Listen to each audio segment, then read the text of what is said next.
So after sitting on the land for an hour and a half this morning, trying to figure out how to move logs without a tractor, I guess history class and some physical science finally paid off. I got to thinking somebody had to do it before without a tractor, so there's got to be a way.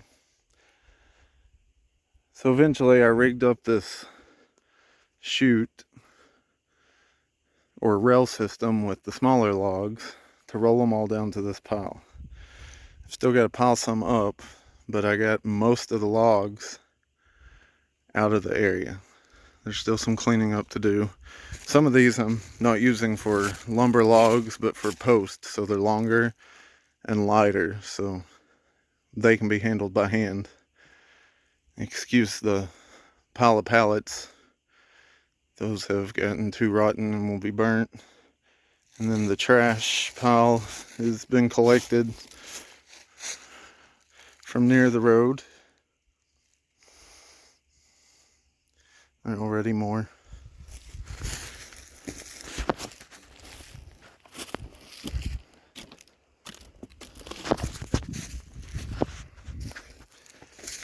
I was able to just keep moving my little rail system towards wherever the log was I was going to move. And you can see that area is cleaned out. A lot of these we're going to use for raised beds up front. And the raised beds along the driveway will be more for flowers and looks, appearances. We'll probably do sunflowers to create like a hidden, secretive garden back here. Give it some privacy. All the brush we've put in piles along the perimeter of the area we're going to make into a garden. For now, it's just a little bit of privacy. Probably will put some of it into the raised beds, the smaller stuff, if I can't find a large wood chipper to mulch it and then put it in the beds. Either way, it's organic material, so it's going to rot eventually. The other reason we're doing raised beds for now are these. The bigger ones are all pine, so a year or two they'll rot enough to be easy to get out. But for now, we're going to design the beds around these so they'll be in the raised beds, which will help them rot a little.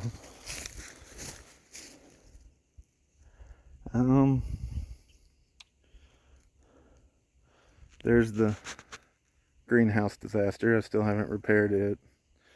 I've got other panels right there on the ground. The one, maybe two, is salvageable, and I just got to replace the two in the middle. So that's next up.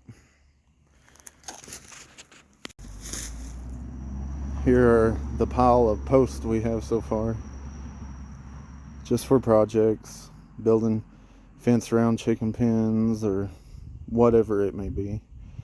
We may use them for the trellis. We're going to do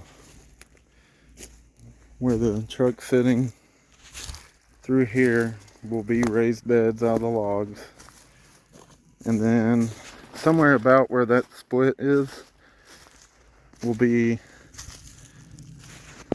a 16-foot trellised arch with vines. So you'll enter the garden through this arch trellis with either gourds or cucumbers, pumpkins, melons, flowers, whatever it may be for the season. Maybe a mixture of all. And then over here, where the temporary greenhouse was, right in front of that, to us, closer to us, about where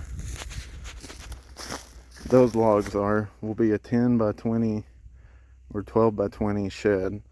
And that will house the quail operation and rabbits. I wanted to do meat rabbits, but Araya has made me promise that we will not kill rabbits on the land. So we may just be selling baby rabbits until I can show her the difference between the big ugly meat rabbits and the cute cuddly pet rabbits. The shed will always also be,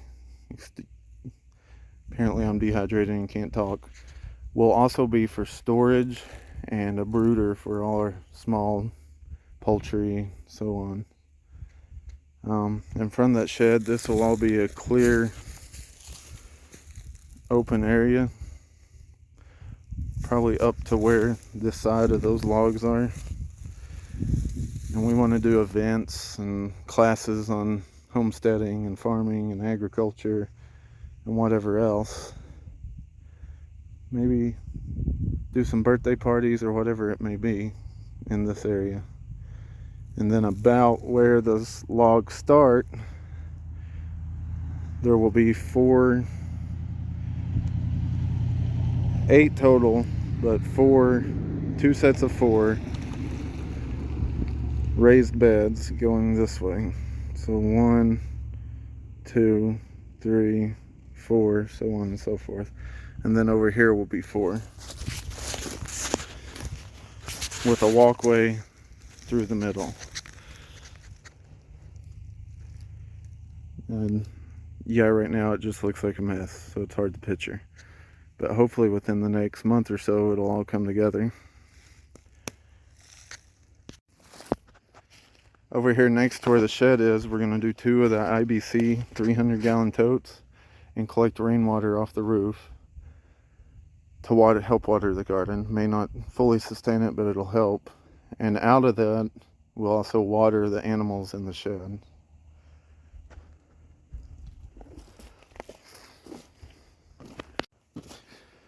So, if anybody knows anyone with a portable sawmill or looking to buy some good sized pine logs, please give us the number or have them get in touch with us.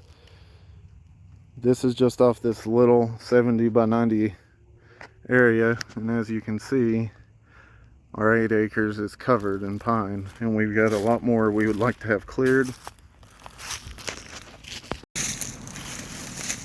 The front of our property up here where the road is where this little garden area is going to be.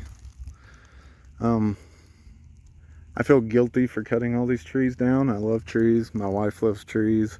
Kids love playing in trees. But when all your property is trees, you got to have some garden space. So to make up for that, up along the front, we're going to do our food forest, miniature food forest, in line with the tree in front of me, the only one I left standing. And that line will do 2 fruit or a fruit and nut tree, and then a nitrogen fixer like a black locust, few other, probably be black locust or a thornless yellow locust. So every 3 trees will be a nitrogen fixer with 2 fruit trees, dwarf fruit trees between them. And then between those, offset to the side, one side or the other, will be berry bushes. And any smaller nut bushes, anything of that sort. Annual vegetables that'll grow back, anything permanent. That's food forest is just trying to create an area that grows food naturally without a lot of human input. So when we get our raised hay bale beds up here, the point in doing the hay is this ground is about as red clay as it gets. This up here is okay. Looks pretty good, but behind that tree, it's red clay. This is old Bowater land, so it's been planted and every 10-15 years harvested for paper wood, as everybody locally knows, and it's wore the ground out. So for me, I want to do the fancy raised beds. They're expensive, and right now we're building a house, as you can see, back through the woods. We're still not in it, but we're working on it. So we're conserving our money till we get done with that. We want to buy a tractor and this and that. So with the stumps, the ground, the hay just seemed like a good idea. Yeah, the hay's gonna rot. My investment's gonna rot over a year or two. But when that year or two comes up, I've got good quality mulch or compost in the hay, and then within that hay I have hopefully all of these piles of brush chipped into wood, so I'll have all the wood chips composting in there. And what I also do is I'll put chicken wire on top of the hay before I fill them with dirt, because I won't be able to fill them all at once. And we may run meat chickens in there, we may let bunnies run loose in there. They make a good cage, and then the manure is right there in your garden bed. Once I fill those beds, I will put a cage over top during the spring, summer, and fall. We'll put chickens, or little bantam chickens, or rabbits, or quail outside in cages over top of those raised beds, to where, especially bunnies are great for this because their manure isn't too hot for plants right out of the bunny. It drops and builds that dirt up really quick. That's probably my favorite use on a homestead for bunnies, is their manure for building dirt. So from there, when that 2 years comes up, my hay bales have rotted and fallen apart. Hopefully we have our tractor, or I'll have to come up with a creative way of spreading a bunch of dirt by hand. I think that's called a shovel, and that sounds miserable. But we'll take the tractor or whatever we have and just spread all of those beds across this whole area. So then the good dirt, we just built all this ground. From that point, we may not use raised beds. I may just plant a normal garden. At that point in the ground. I will never do the hardcore plowing or any of that. I'm all about no-till gardening, no-till farming. I did it in Colorado, where water's hard to get. Everybody says you can't grow this, you can't grow that. And in a probably 1/10 of an acre backyard, I could have fed 100 people year-round meat and vegetables.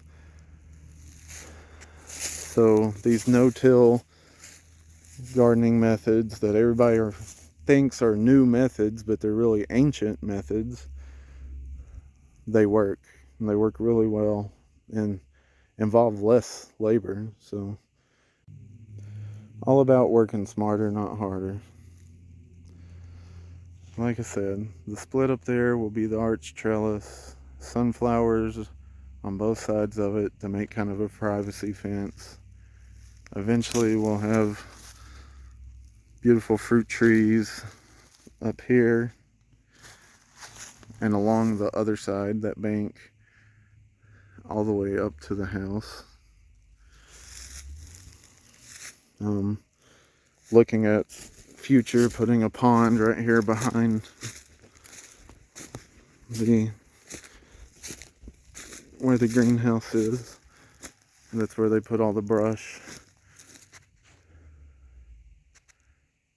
And that would be nice. It'd be really great to have a water source. Till then, this may become our pig area.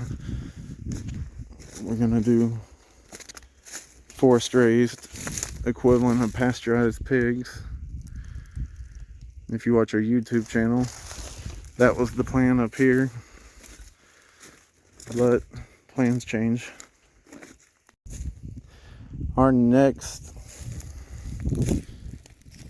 big goal will be to get our rainbow egg layers. and start selling fresh pastured eggs. There'll be different color browns, greens, blues, pink, all large eggs. And chickens will be free range. We'll use the electric poultry nets, and we're going to run them in the woods.